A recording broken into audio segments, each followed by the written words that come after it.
Hello and welcome to another episode of the Inter Show. This week, James isn't with us because he's feeling under the weather. Joining us is Alessandro, an Interista from Italy. Alessandro, before we get started, can you tell us a little bit about yourself, please? Sure. Hi, everybody. Can you hear me? Yes, yeah. Perfect. So I'm from Italy, even though I live in San Francisco. I was born and raised in Terista. My godfather actually was the founder of an Inter club back in Venice, and so I grew up Nerazzurro, and I keep following the games every week. Excellent. Okay. Anthony, how are you? Good, Andrew, and welcome, Alessandro. Thanks for having me again, Andrew. Good to be here. You're welcome. Starting this week, La Gazzetta dello Sport yesterday said Inter are basically looking at two options for reinforcing the side. Option A is Federico Chiesa from Fiorentina, the winger, for 60 million euros. Raja Nangolan, trequartista, the guy who plays behind directly behind the centre forward, similar to Wesley Sneijder, for 30 million from Roma, and Moussa Dembele from Spurs, central midfielder, for 20 million. The other option is Malcolm from Bordeaux. He's a winger for 40 million euros. Kevin Strootman, midfielder from Roma, for 32 million euros. And Rafinha, again, we already know Rafinha, for 35 million. Starting with Moussa Dembele, what's your opinion on him, Anthony? Yeah, I think because he's only got 1 year left on his contract, it's a pretty good option. He's a very physical player, a player who can play in a very tight, compact midfield. I think he'll complement our other midfielders like Brozovic and Gagliardini, and in good faith Rafinha when he's here as well. So the option isn't very expensive there. I think we should go for him. I think we were looking at putting down a bid of only about 10 million, but I don't think Spurs are going to go for something as cheap as that. So we might have to up it a little bit, but I'm all for bringing him in for the right price. I've heard some rumors about João Mario being swapped for him, but then you'd really have to alter the deal because João Mario's market value is still got to be somewhere around, well, at the bare minimum, in my opinion, the 30 million mark. So there'd have to be some further compensation from Spurs there, in my opinion. What do you reckon?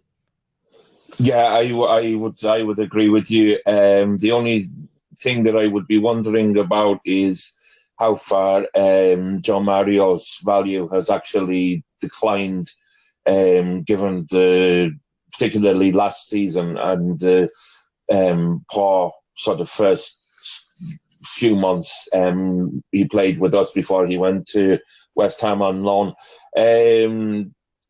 Alessandro, what's your reading of the Federico Chiesa situation? Well, it's a good player, a good prospect. It's young, and we know that the signing wants to go for a green line. So that's a pro.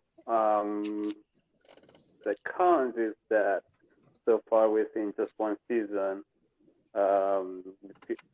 with Fiorentina, so it can be risky, and the price is pretty high at the moment. So we'll see. Right now, we still have to find enough money to cover our debts and get out this situation with the UEFA. So yeah, if we have enough money, that can be a good solution, a good option, I guess. Yeah. The other option, because I think we've spoken about Nainggolan, Strootman, and obviously Rafinha in the past is Malcolm. My biggest concern here would be that we've already brought in Dalbert from the French Ligue 1, and he seems to have taken a long time to get adapted to Italian football. We can't.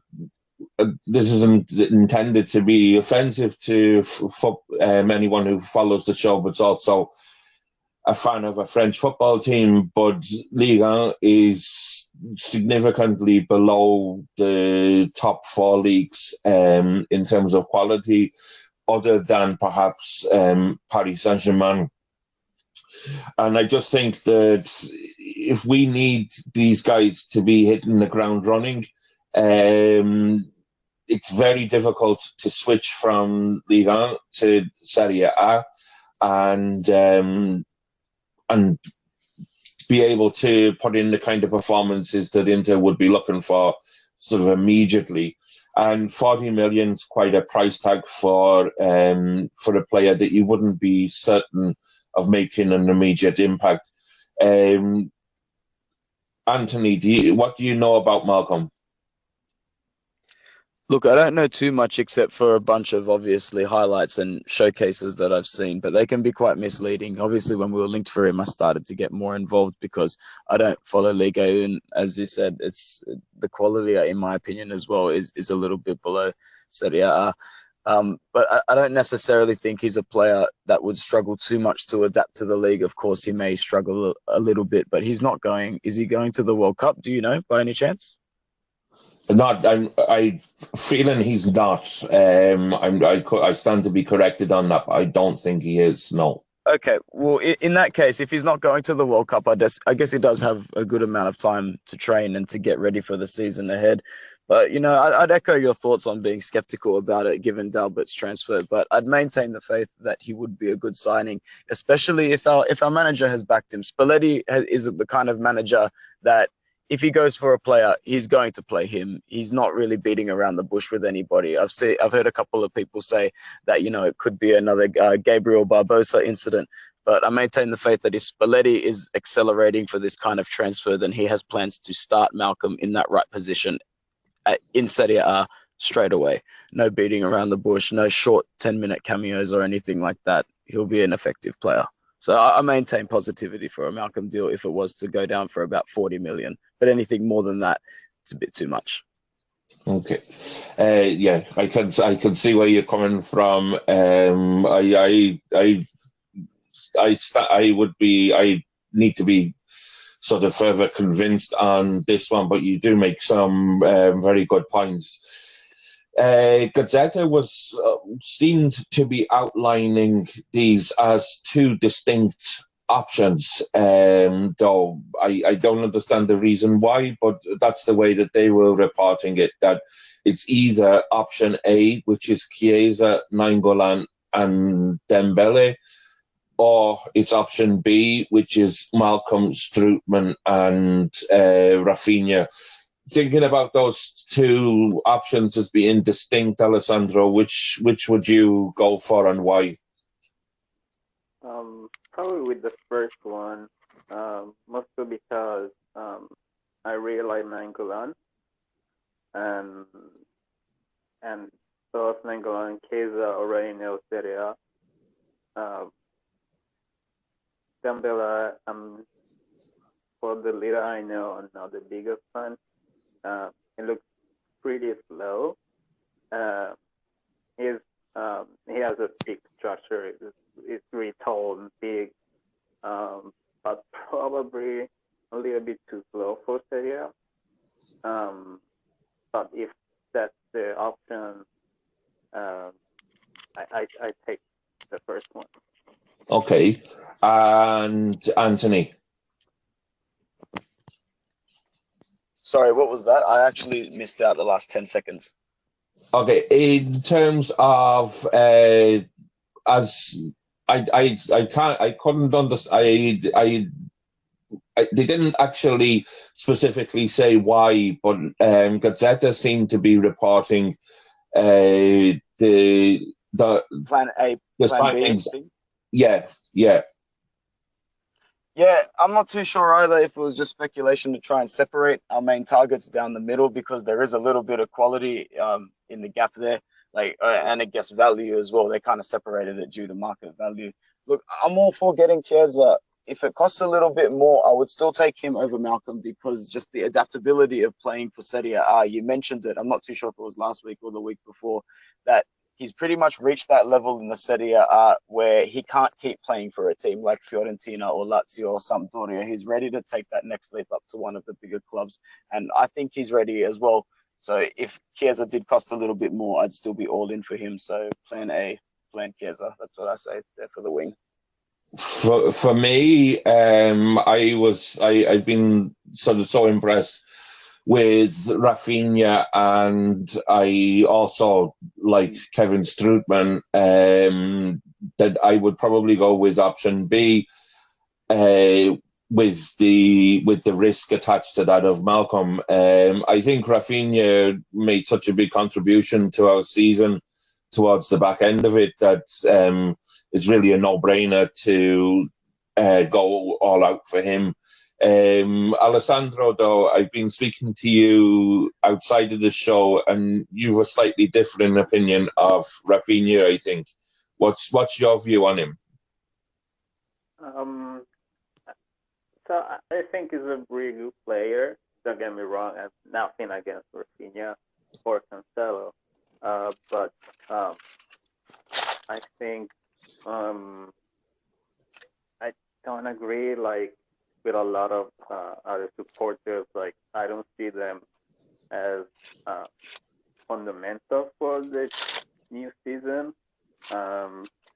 They came in just halfway through last season, and they cost a lot. Probably with the same amount of money or even less, we can find other solutions. I'm thinking about like Pastore, for example. Yeah, it was an option. Last winter. I think it cost around 15 million euro. There's way less than Rafinha, and he already knows Serie A. I like him as a player, and I think they're about the same quality. They have the same mentality. So I think we had other options. I don't think Rafinha is the only one that we can find. Cancelo is a little different. There are not so many right back around. But as a defender, especially in Serie A, he really needs to improve. And I don't think he has a strong character. I don't remember exactly what game, but a couple of times I think he wasn't ready for Serie A or for the amount of pressure that Inter is always giving to the player. So I think we can find something else without losing any sleep. Yeah, and as it looks like we're not getting Cancelo, certainly that's been the media reports in the last week. What's your take on that, Anthony? Disappointed, or do you agree with Alessandro that he doesn't look 100% the Inter player? I think he could use some improvements in his defensive game, absolutely, because he is more of an attacking defender. But I think in due time and with good training, he's the kind of player that will be able to adapt and improve as well in those departments. I like everything else about him. The $40 million price tag really turns me off. But if what we're saying is true, he has gone back to Valencia, but a couple of rumors in the last few days have been squashed about him moving to the Premier League or him, God forbid, moving to Juventus. But if all ends up going well when the World Cup starts, he may be left in the transfer market with no suitors and nobody watching him because all eyes are going to be on the players who are playing in the World Cup. So that would actually work for Inter's favour, and we might even come back next season with the first offer on the table, which I think João himself would jump at. Could also maybe even be a bit lower than what Valencia had offered, which would be great because they've just been right twats about all this, to be honest. Yeah, in terms of financial fair play, that's been a big story in the news the last couple of days. And there's a number of people come out saying they don't think it's good, and they don't think that it's being applied fairly. They don't think it's good because it's basically allowing the strong to get stronger and not giving the sort of teams that are building the opportunity to build themselves further. I think an indication of that is the fact that, not taken away from their achievement, but Real Madrid have won 3 back-to-back Champions Leagues. That hasn't been done since the 70s, and it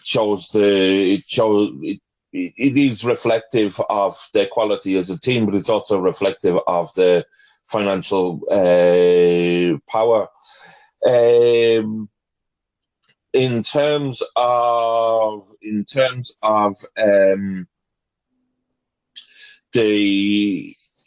it not being applied fairly, I think what people are getting at is, in particular, the Neymar transfer for Paris Saint-Germain last year, which basically blew financial fair play out of the water.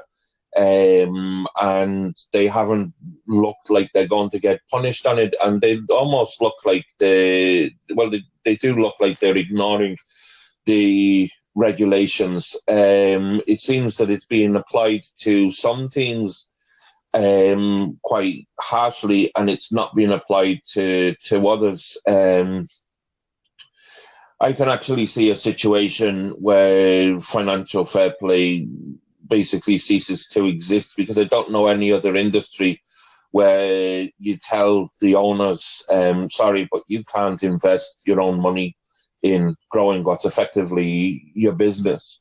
Alessandro, what do you think about what's come out and what's being discussed?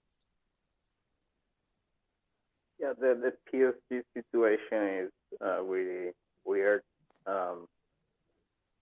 I don't know what's gonna happen. I was reading that probably we have to sell a lot of players this coming summer.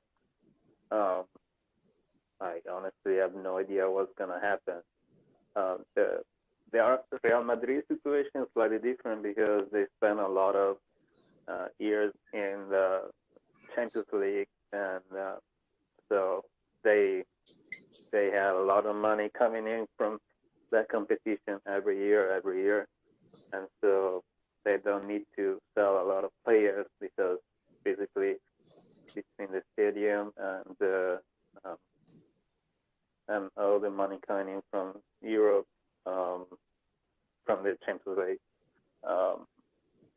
they don't have to go crazy, while PSG is not going so well in Champions League or Europa League. So we'll see what's gonna happen. I want to mention also the Milan situation, that to me is even more weird.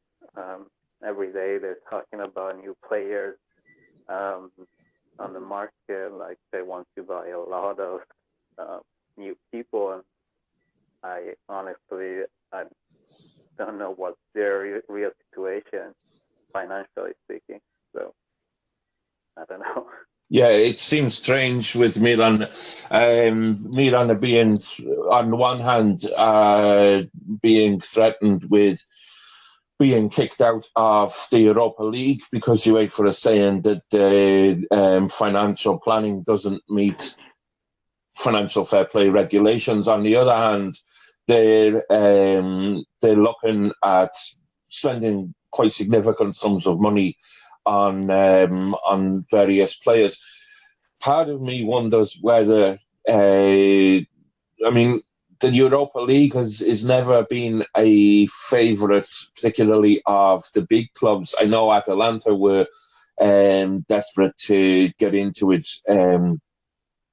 towards the back end of last season, and they got in and they were delighted.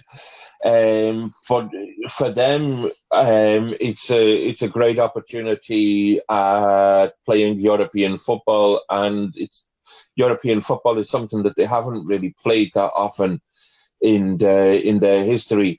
In terms of the big clubs, the Europa League seems to be more looked upon more as a nuisance than an advantage. And I'm wondering whether Milan are actually laying down the sword to UEFA and saying, look, we're one of the biggest names in Europe. If you want to kick us out of the tournament and lose the revenue that we'll bring in, fair enough. We're happy to run with that. It'll save us having to play on a Thursday night before playing the next weekend.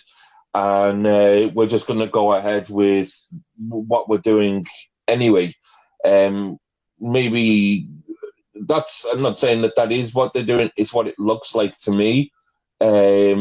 It's probably a risky strategy, because what happens if they do finish fourth or higher this season? Anthony, do you think there's any sense in what my suspicions are? Yeah, I have to agree with you both. I'm pretty confused as well with what's going on here. On one hand, they're saying that they might get kicked out of the Europa League, and then the next day they're linked with Memphis Depay.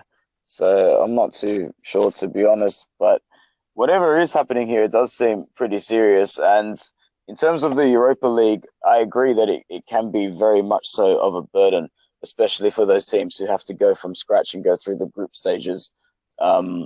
So it's not ideal to be playing anywhere else but your own country midweek, and some of those trips are horrible to some countries, and the pitch conditions and the weather conditions can be quite altering for the players. So if Milan are happy to do that, then so be it, but they do risk letting go of a certain extent of exposure as well, and of course the opportunity to go on to win it and claim their spot back in the Champions League. So it'd be very interesting to see what happens in the off season there. Yeah, I mean, again, I'm not saying that is what Milan are doing. I'm just say, I suppose I'm supposing, in the sense that it doesn't ring true that they're being threatened with being kicked out of the competition, and then being linked with very expensive players. So something, I think, there's something going on here, and I'm not sure that we can actually be accurate in saying what it is. What about the way, Anthony, Paris Saint-Germain seem to have gotten away with the Neymar deal from last year? So if the club itself and the owners have enough money and pump enough money into this club, then they are meeting the financial fair play requirements, as far as I know. So if it really is happening, that they really did blow it out of the water. It was a horrible looking transfer fee, and now there's rumors circulating after one season that he wants to already move again, which is just bizarre. It's out of this world. So I don't really know what's going to happen with the whole financial fair play system, because it does seem like there's that club in the awkward middle part of trying to jump back onto that elite level, but because the restrictions are so strict, they can't seem to break in, and the only way to break in is to have a stellar season themselves. But yeah, that's as far as I make of it, to be honest. Okay. Anthony, you had a lot of contact about transfers from Interisti in Australia. Do you want to share that with us? Yeah, sure. So I had a bit of contact with some Inter fans in Australia in the community. We've just been discussing, if you had to sell a few players this transfer market to raise some funds for financial fair play regulations and taking that into account, who would you sell? So just basically in order of what many fans were saying, Candreva was on top of everybody's list. People saying that he just has to be moved on, while other clubs in Europe still see some value in him. What that value is, I'm not too sure. But to be honest, I think we could squeeze about 20 million out of a club, especially if a club in England was to come along. A few people are saying that Vecino should possibly be moved along as well. I can see that Chelsea were linked for him a little bit if Sarri was going to be appointed there. But Chelsea are in a bit of a messy situation right now, still haven't appointed a manager. There's talks of Abramovich not entering back into the country because he's not going to renew his visa. So that's a whole other thing. Perisic as well has come up over a few times, I think, because once again he showed a little bit of disinterest last season, and while we're in a position to be able to replace him, and while he's still got the market value as well, I think there's a few people that actually wouldn't mind moving him along, but that's a bit of a controversial one. A few other names that came up were Eder and Borja Valero as well. What about you guys in terms of moving some players along? A couple names that you guys would pick and choose? I would potentially look at moving on Perisic. I think he's one of the few players that could command a very serious transfer fee. There's been talk of Skriniar or Icardi, but certainly in terms of Skriniar, I think you can't let him go. He should be the rock that you build this side on. Perisic at times last season didn't perform, didn't particularly look interested on occasion. And I just think that, especially now he is getting older, I think that's somewhere where you could make potentially serious money in terms of meeting these financial fair play regulations. I'd probably look at selling him. Alessandro, who would you sacrifice from the side? So I have to be honest, considering all the games we're gonna play next year, I wish we could lock most of the team. But if we have to sell somebody, I wouldn't mind like Eder, Borja Valero, and I know this is not wasn't mentioned before, but we have also Santon. He just renewed, so now we don't have to worry about lowering the price. And D'Ambrosio, I'm not a big fan. He's a decent player, but especially the previous season, it was pretty awful. But again, if we have to sell the players, otherwise, I wouldn't mind keep everybody and trying to create a group for this season that I see as a transition season. A lot of our players will never be in Champions League. I think maybe a couple. Perisic was in Champions League. Anton was in Champions League. Who else? So I don't know. I think this year is just good for us to work on the Serie A and make some experience to all the players need. Of course, Miranda has a lot of experience, but probably is the only one that can guide the rest of the group. Yeah, I would agree with you. I'm not. I won't be judging the success of next season on the Champions League. Obviously, like anybody, I'd like to go all the way and win it, or at least go very deep into it, the tournament. But I think realistically, we are returning after a very long time outside of the top competition, top club competition, probably in the world, and we do need experience in terms of dealing with that.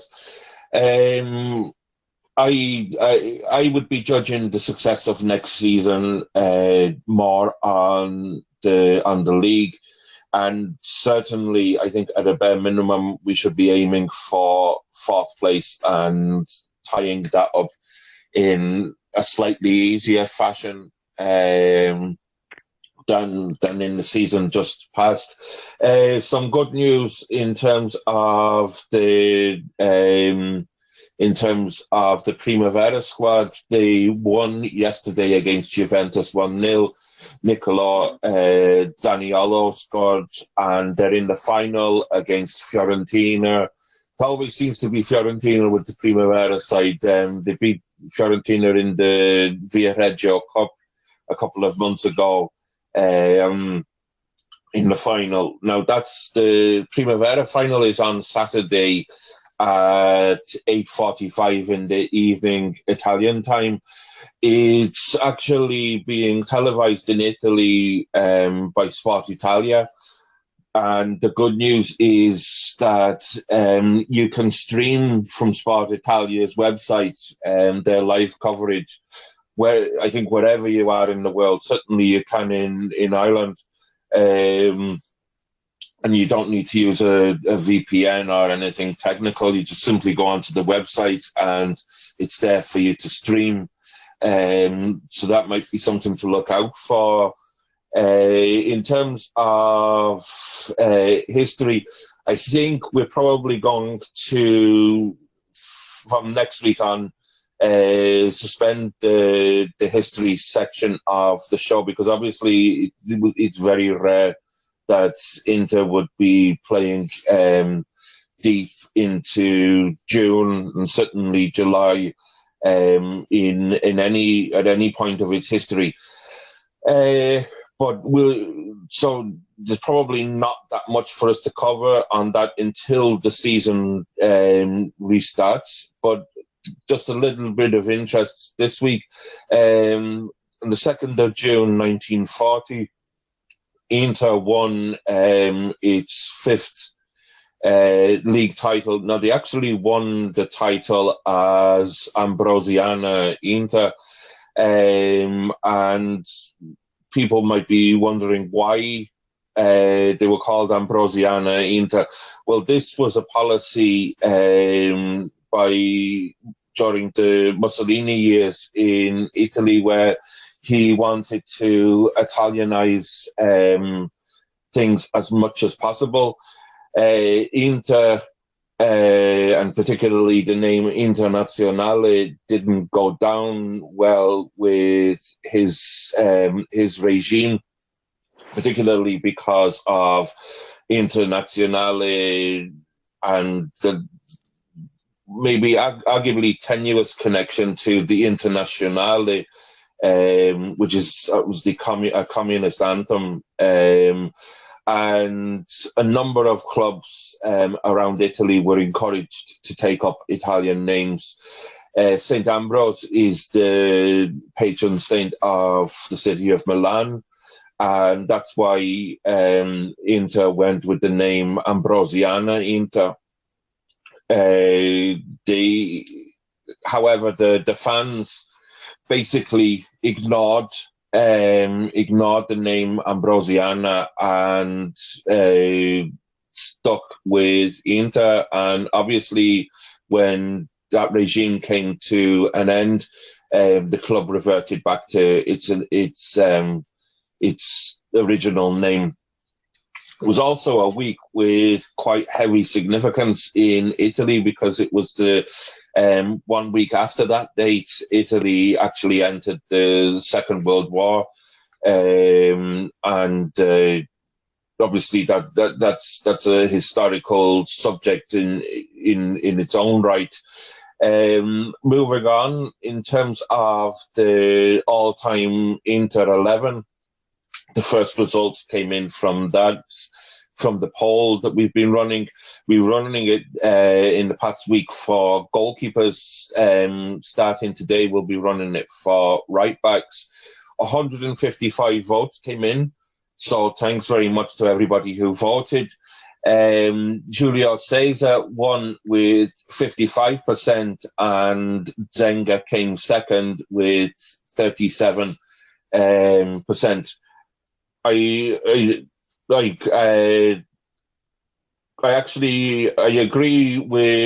with that, and I think by virtue of the fact that that Cesar was part of arguably the second La Grande Inter. I wouldn't have been sorry to see Zenga get that nomination, but I think you have to give credit to Julio for his performances and contribution to the team, not only in 2010 but in the previous seasons and the cups and leagues that it won. Anthony, what's your view on that? Yeah, I'd take Julio Cesar, obviously, but that's because of my era. I think I'm only 25 years old, so seeing him in his prime week in, week out was just fantastic. I've never felt safer seeing someone in the sticks. It was brilliant performances week in, week out, and in the Champions League, he played a really, really big part in those group stages as well, in some of those tough games. So absolutely all in for Julio. And Alessandro, what's your take on that? Yeah, I totally agree. 100%. I want to mention just Payuca as a personal favorite, but I agree with Julio Cesar. Yeah, I would too. People who've stuck with the show since it started probably would know that I would vote in terms of my favourite goalkeeper of all time. With you saying a personal favourite was Payuca, I'd opt for Neville Southall.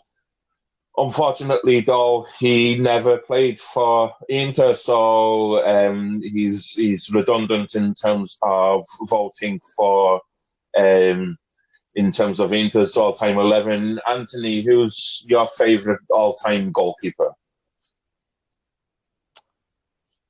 My favourite all-time goalkeeper is probably Julio Cesar, to be honest.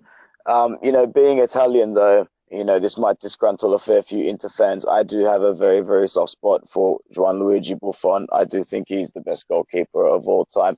And to be honest, it wasn't until the last couple of years where he started to show his emotional, resentful side in terms of being a little bit cranky that I started to really dislike his manner.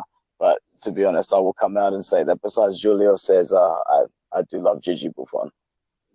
Yeah, and it looks like he's going to be continuing to play in the Champions League, because the talk at the moment is that he's on his way to Paris Saint-Germain. There's already been a bit of disgruntlement there from Alphonse Areola, the number one goalkeeper at the moment, who's come out and said, look, I am the first choice goalkeeper at Paris Saint-Germain. I'm not sure how long that's going to last if Buffon goes there, but the Paris Saint-Germain does seem to be a club where there's an awful lot of emotions, and I would probably add an awful lot of egos. So whether or not Buffon can complete his dream and actually win the Champions League there, I'm not 100% convinced, but I'm sure Paris Saint-Germain fans would disagree with that. I'm going to end the show there.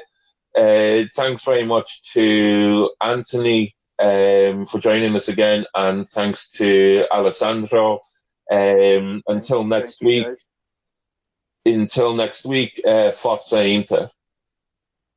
Forza Inter. Cheers for having me, Andrew. See you, Alessandro. Bye. Forza Inter sempre. And this week's chant, I think fittingly in honour of the first week's winner of the all-time Inter 11, the goalkeeper Julio Cesar. His chant, quite literally his name repeated to the tune of the Flintstones.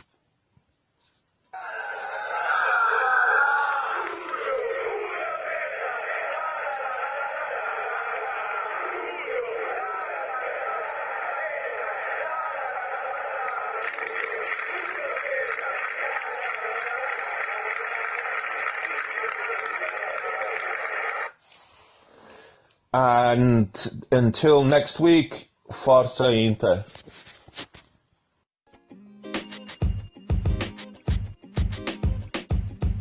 The podcast you just heard was recorded with Anchor. If you want to make your own, download the Android or iOS app completely free from anchor.fm/podcast. That's anchor.fm/podcast.